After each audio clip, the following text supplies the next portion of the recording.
Okay, let's get into this. We're doing a deep dive today into something that honestly sounds like science fiction, but it's happening right now. We're looking at how climate chaos is, well, colliding directly with democracy. Yeah, it's a big one. And we're using the recent Canadian federal election as our main case study. We've got a bunch of source material that really shows how extreme weather wasn't just, background noise. Not at all. It seems it directly messed with the actual mechanics of the vote. The fairness, the logistics, everything. So the mission here is to unpack that. Exactly. And I think the core question we need to sort of frame for you, the listeners, pretty stark. Is this kind of extreme weather just making voting harder, like a logistical headache?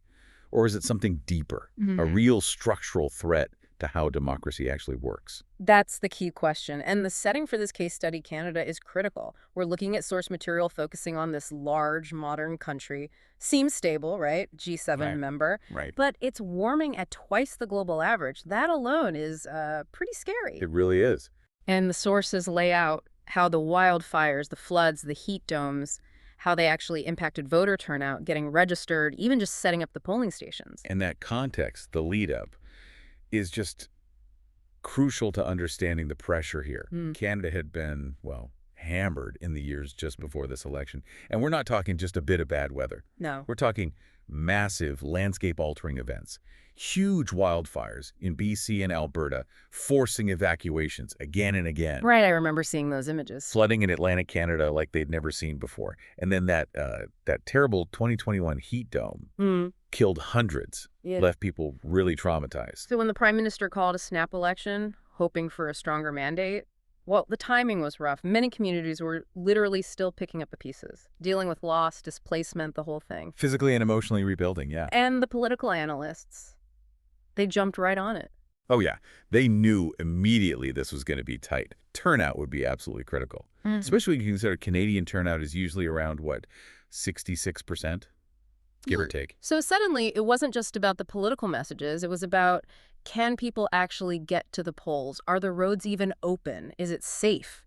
The weather forecast basically became part of the electoral calculus. And Elections Canada, they're the independent body running the show, right? Correct. They flagged problems straight away, before Election Day even arrived. Real, on-the-ground logistical issues. Total nightmares for them, I imagine. They had poll workers who literally couldn't reach their assigned spots. Because of fire. Roads blocked, infrastructure damaged, hazardous conditions, stuff you just can't plan away easily. So connecting this back, the challenge wasn't just about convincing people to vote. No, not at all. It became about basic accessibility. Can the democratic system even function in the environment it finds itself in? It shifts the whole conversation from voter intent to voter mobility. Yeah. Can people physically participate? Okay, let's drill down on that mobility aspect. The sources get specific about the physical barriers people faced. It wasn't just an abstract threat. These were real failures hitting specific people. Can you walk us through some of the starkest examples? Absolutely. And the reports really paint a picture of scrambling to adapt in real time.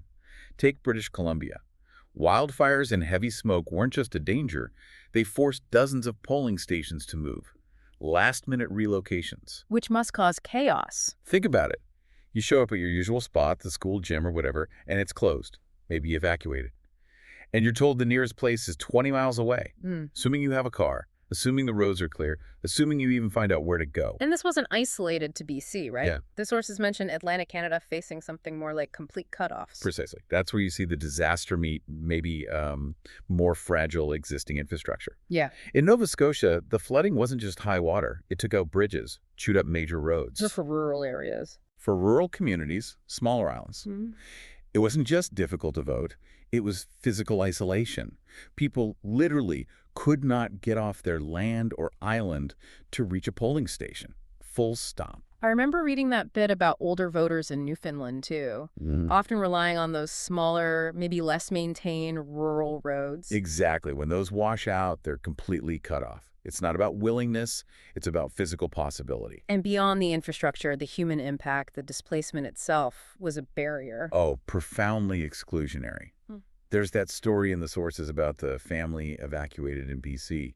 They'd lost everything, basically. They were told, sure, you're eligible, you can vote anywhere in the province. Okay. But they had no car. They were relying on emergency transport shelters. How do you get 50 miles to a voting place in that situation? Right. Being legally allowed to vote doesn't mean much if you physically can't exercise that right. Exactly.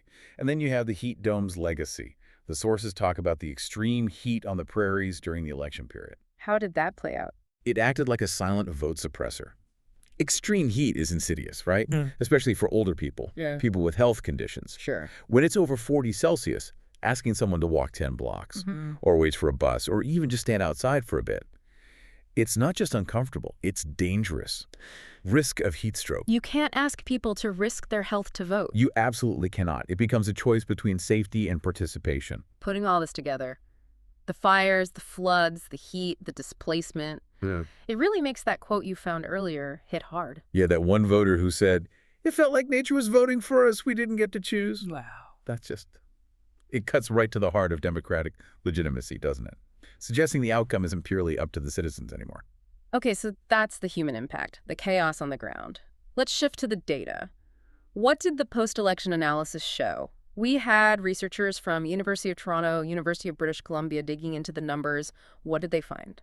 They found clear, quantifiable evidence. It wasn't just anecdotes. The key finding, the headline number really, is this. In those electoral districts, those constituencies, that got hit by severe weather floods, fires, major storms within 2 weeks of voting day. Yeah. Turnout dropped. It dropped by a statistically significant 5 to 7% compared to similar areas that didn't have that weather. 5 to 7%. Okay, on the surface, maybe that sounds modest. It might sound modest, but you have to put it in the context of Canadian politics. Right, explain that. Many ridings, these electoral districts, are won or lost by incredibly thin margins. We're talking under 2% sometimes, maybe just a few hundred votes. So in that context. In that context, a 5 to 7% drop in turnout isn't just significant, it's potentially outcome determinative. It could literally flip a seat from one party to another, especially in a close national race where every seat counts towards forming government. The weather became a wild card in the results. But the data showed something else too, right? About who was disproportionately affected. It wasn't an even drop across the board. No, and this was one of the most, I think, revealing and frankly concerning findings. The studies found that younger voters, Gen Z, millennials, were statistically more likely to be kept home by these weather disruptions compared to older voters. Huh. That seems counterintuitive. You'd think younger people might be more adaptable, maybe. Why them? It comes back to mobility again and infrastructure. Younger people are less likely to own cars, especially reliable ones for bad conditions.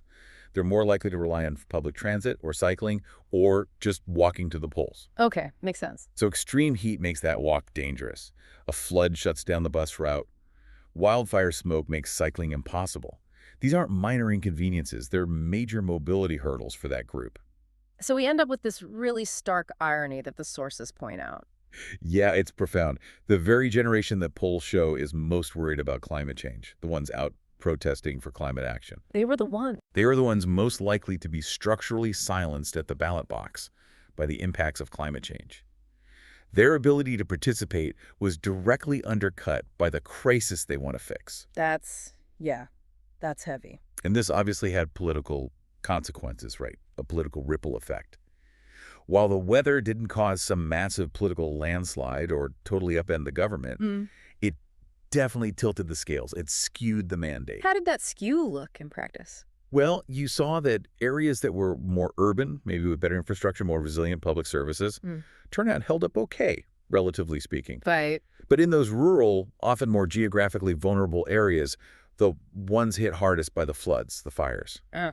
That's where you saw those sharp turnout drops we talked about. Creating a kind of political divide based on climate impact. Pretty much. So the ruling party kept power, yes, but arguably with a weaker mandate, because the regions feeling the most direct pain from these climate events felt like their voices were suppressed, literally washed away or burned out. It sounds like this forced an immediate shift in the political conversation after the election. You couldn't just ignore this. Absolutely couldn't ignore it. It was a massive wake-up call. Suddenly, climate resilience wasn't just about infrastructure projects like seawalls. It was about electoral infrastructure. Can our voting system withstand this? And opposition parties, activists, they jumped on this. They seized it, immediately started demanding climate-proof elections, pushing for real, practical solutions. treating the ability to run an election during a disaster as a core democratic necessity. What kinds of solutions were they pushing for? What did climate proofing look like? It was a mix of things. Definitely mobile voting stations like vans or temporary setups you could quickly deploy to areas cut off or evacuated. Makes sense. Much longer advanced polling periods. So if one week is wiped out by a storm, people have plenty of other chances to vote. Right, spread the risk. And a big push for better, more accessible digital options for absentee voting. Secure ways for people to vote if they couldn't physically get there. So how did Elections Canada respond officially? Did they push back or did they engage? No, to their credit, the sources suggest they took it very seriously. Mhm. They recognized this wasn't a fluke, this was the new reality. Yeah. They actually launched a specific internal task force. Its whole job was to study climate disruptions to democracy, focused entirely on how to keep elections running during major emergencies. Okay, so they're looking at solutions. What kind of practical changes came out of that? What adaptations were recommended? The recommendations were pretty concrete, focused on flexibility and continuity. Things like having pre-identified backup polling locations. So if Plan A, the school gym, floods, you can immediately switch to Plan B, the church hall down the road, with minimal disruption. Sorry.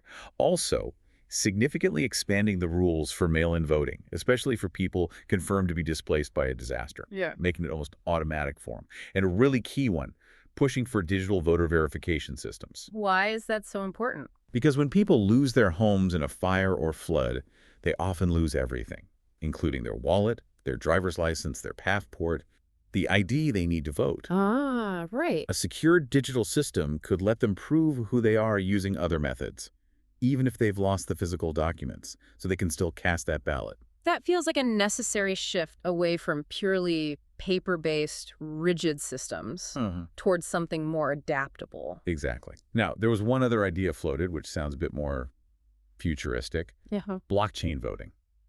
Yeah, I saw that mentioned. Was that a serious proposal? It was discussed, yeah. The idea being it could offer maximum security and transparency, even if, say, the power grid went down in a huge disaster. Oh. But the sources are clear that's still very controversial. Big questions remain about security, the digital divide, public trust. So maybe not ready for prime time yet? Probably not an immediate fix, more of a maybe someday idea. But it shows the level of thinking, the search for robust solutions. But regardless of the specific tech, the big takeaway here seems unavoidable. Absolutely. If extreme weather is the new normal, then our democratic systems, which were mostly designed for a much more stable climate, they have to change fundamentally. They need a major redesign to survive. The Canadian election really drives that home, doesn't it? Democracy isn't separate from the environment it operates in. For too long, I think we treated climate change as this external thing, an environmental issue, maybe an economic one. But when people literally cannot get to a polling station because of a flood, or their community is too traumatized by wildfire to even think about voting, that's not external. That's a fundamental democratic crisis. We have to adapt our systems before the climate basically makes the choices for us. And if we bring this back to you, the listener, think about it. If the planet's power can suppress votes on this scale, that 5 to 7% drop in Canada isn't trivial, what does that say about the resilience of your own local voting system, wherever you are? It's not just a Canadian issue. It's not at all. This is a global test. Every election, everywhere, is going to face increasing pressure from climate disruption. It forces us to ask a really hard question. Is our basic right to vote built strongly enough to withstand the coming storms? A really compelling and frankly urgent question. As this crisis deepens, thinking about the resilience of our voting systems isn't just academic. No. It's about making sure our voices can still be heard, making sure our democracy itself is, well, climate-proofed.